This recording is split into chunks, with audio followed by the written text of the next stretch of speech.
Salut à toi et bienvenue dans cette nouvelle vidéo. J'espère que tu vas bien. Bienvenue sur ma chaîne. Ici, nous parlons de trading et de crypto-monnaie.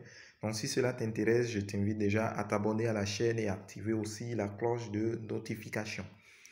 Aujourd'hui, dans cette vidéo, nous allons voir une stratégie pour trader les ticks sur le marché des boom et crash. Mais comme je le répète tous les jours, si vous n'êtes pas vraiment bien outillé encore sur ce marché de boom et crash, ce que je vous invite à faire, c'est de pouvoir bosser beaucoup les spikes. Et quand vous allez maîtriser les spikes, vous allez voir que les ticks deviennent de plus en plus faciles. Donc, aujourd'hui, dans cette stratégie-là, je vais te montrer ce que tu vas mettre en place pour pouvoir trader les ticks.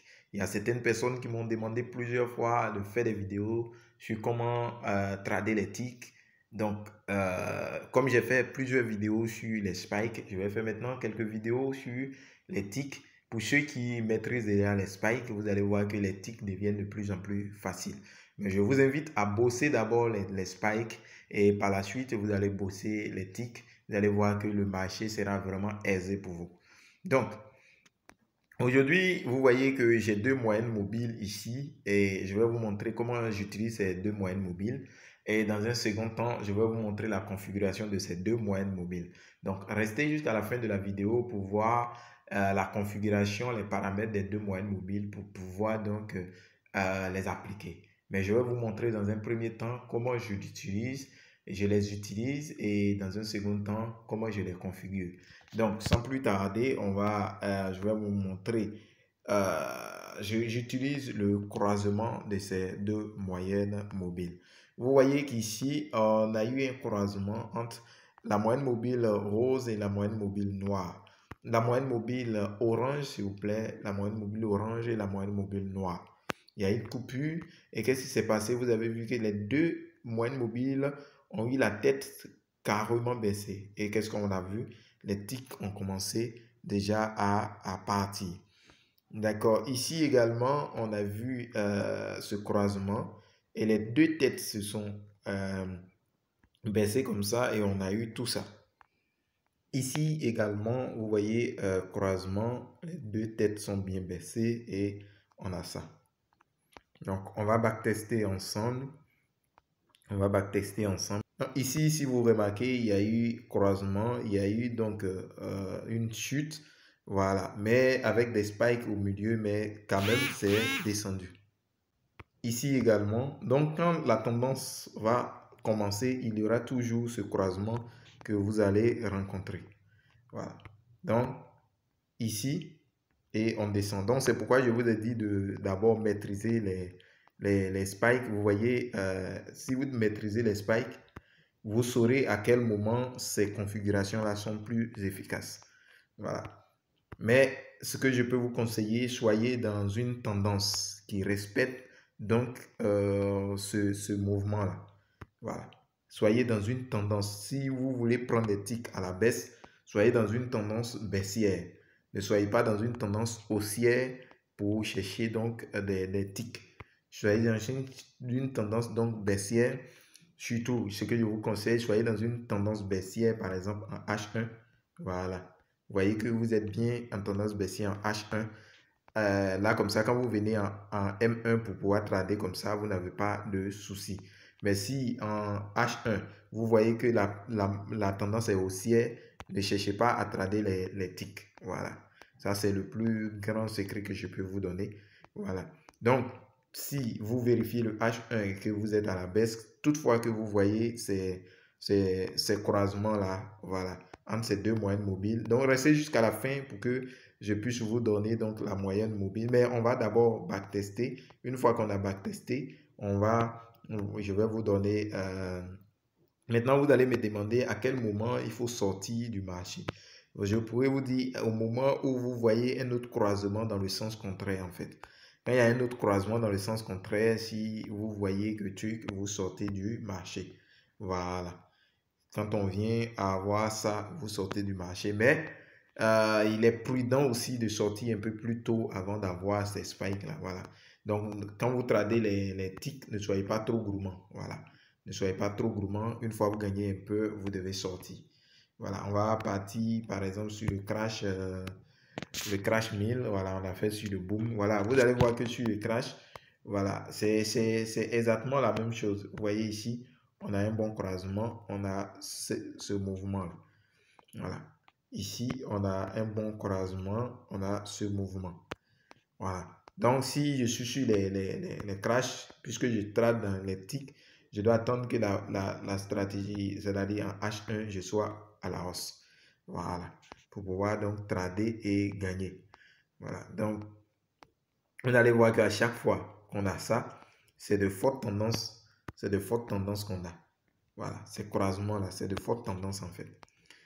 Voilà, donc voici un peu comment on va partir sur le crash 300 également pour voir voilà, ce qui se passe aussi sur le crash 300.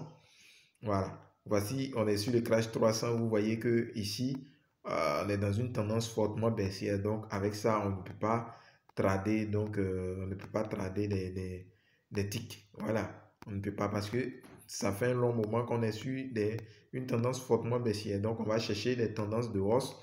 Voilà, chercher des tendances de hausse, sinon ça ne va pas fonctionner. Voilà. Donc, vous voyez un marché qui vous montre que c'est pas tout le temps qu'on va trader ça. Voilà. C'est lorsqu'on est dans une tendance donc haussière. Donc, ça, c'est un exemple qui vous montre que quand la tendance est baissière en H1, il ne faut pas jouer à trader avec les ticks. Voilà. Donc, on va partir sur un autre marché comme le Boom 500. On va aller sur ce marché. Voilà. Vous voyez un peu ici. Voilà. On est là. Donc, actuellement, on voit que il y a des fortes tendances baissières, mais si vous partez en H, voilà. Vous voyez, ce sont des zones, voilà, ce genre de zones-là. Voilà, quand vous voyez, vous pouvez trader les ticks sans problème. Voilà, ce genre de zones où vous voyez vraiment le H1 en train de tomber en fait. Voilà, là, vous tradez les ticks. Vous tradez les ticks dans ces genres de périodes, vous n'avez pas de problème. Mais si vous voyez le marché en train de monter un peu comme ça et que vous voulez trader les ticks, vous allez cramer votre compte quoi. Voilà. Mais si vous voulez trader les ticks, tradez-les dans ces genres de sens. Voilà. Donc si on vient à M1, voilà. Actuellement, vous voyez qu'il y a eu croisement, il y a eu ça. Mais il y aura des spikes qui vont venir tôt ou tard, puisque en H1, on est à la hausse. Voilà. Donc, il faut pouvoir prendre cela aussi en compte. Donc ici, vous voyez que ça fonctionne dans la plupart du temps, mais tenez compte de la tendance, c'est tout. Si vous tenez compte de la tendance, ces genres de mouvements, vous allez les prendre sans problème, sans difficulté. Voilà. Donc, voici un peu, voilà, comment ça fonctionne. Donc, vous devez attendre le croisement, la coupure comme ça avant de rentrer. Quand vous rentrez, vous allez voir que ça va vous donner de fortes probabilités et respecter surtout la tendance. Voilà, maintenant, vous allez vous demander c'est quel type de moyenne mobile. Je sais que vous savez ajouter des moyennes mobiles. Donc, je vais vous donner les caractéristiques des moyennes mobiles que j'utilise. Donc, c'est une moyenne mobile. D'abord, une moyenne mobile. Le noir, c'est une moyenne mobile de période 50 qui est exponentielle. Voilà. Donc, ce sont les caractéristiques. Décalage aussi, c'est 0. Voilà. Donc, ça, c'est une des moyennes mobiles. La deuxième moyenne mobile, c'est une moyenne mobile 25, de période 25, décalage 0 et aussi exponentielle. Appliquée à close et vous choisissez la couleur qui vous convient. Donc, voici ces deux moyennes mobiles que moi j'utilise. C'est la moyenne mobile 25 et la moyenne mobile 50. Voilà. Donc, moyenne mobile 50, moyenne mobile 25. Donc, c'est le croisement des deux là qui donne une probabilité de prendre donc des ticks. Voilà. Vous voyez, on avait pris ce marché au début, on va voir. Voilà, au début, on était sur ce marché. Vous voyez qu'il y a une forte baisse en fait. Il y a une forte baisse. Au début du marché, on était quelque part là.